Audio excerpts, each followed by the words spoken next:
This is Vernon Mashwell, and I'm going to tell you how to get more gigs.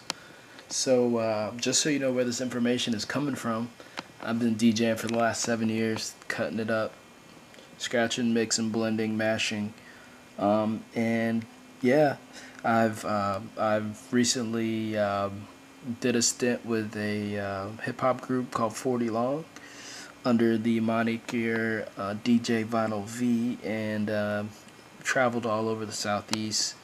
Done a few gigs down in Costa Rica, a few parties down there, and yeah, I mean that's about it. We've opened up for Afro Man, Mike Posner, not Kid Cudi, I'm sorry, Wiz Khalifa, a few national acts, not many, but yeah, that's where the information is coming from. So you guys know I mean business.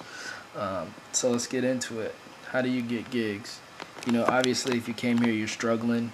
If you're not struggling, you're looking to make some more money, put some more money in your pocket. Obviously, gigs equals money. And if you're not doing any gigs, then you ain't making no money. At least as a DJ, that is.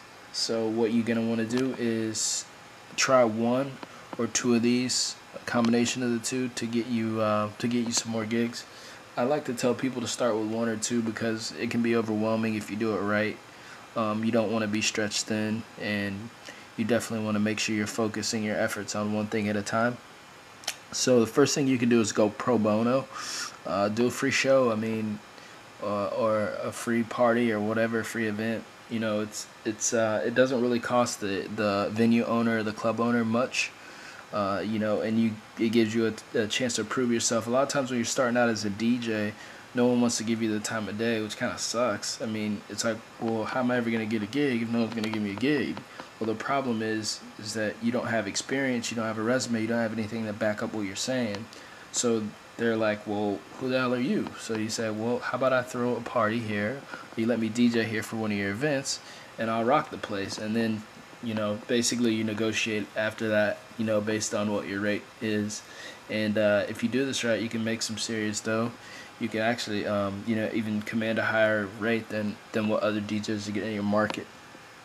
Another thing you're going to want to do is network with club owners and, anybody for that matter, but specifically club owners and promoters. They are obviously the gatekeepers to what's going on, the movers and shakers as far as, the events going on and having the venue to throw the party. So those are the people that you want to know. If you're going to do this right. Don't just approach somebody and say, hey, man, let me DJ at your club, man. That's stupid. I mean, imagine, just put yourself in their shoes. How many people you think come up to them and ask them that?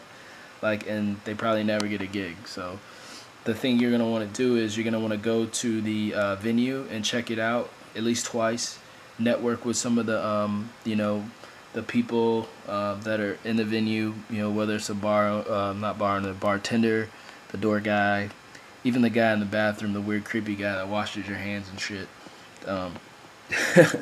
Tip them extra. They'll remember you when you come back. They may even be able to give you some insight on who handles the booking for the venue.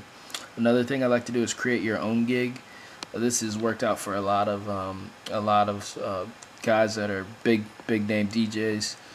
They started throwing parties and they just blew up.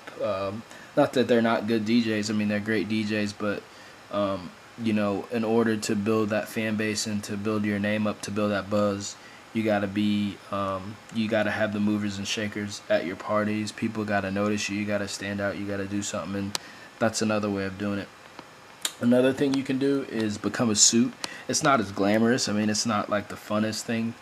Actually, I take that back. I wouldn't say it's not fun. It is fun, but it's not. You're not gonna be in the DJ Mag Top 100.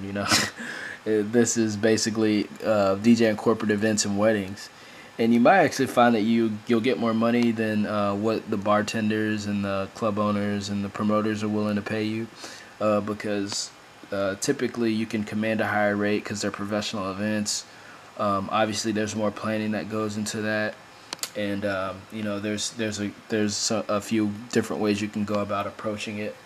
But that's basically it, guys. I mean, if you want to get the actual details on the blog post that I wrote on this, go check out my website at laptopjock.com.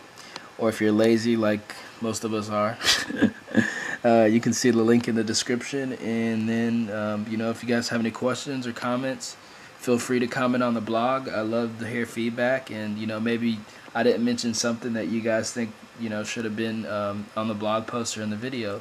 So that's the end. And I will see you guys later. Peace.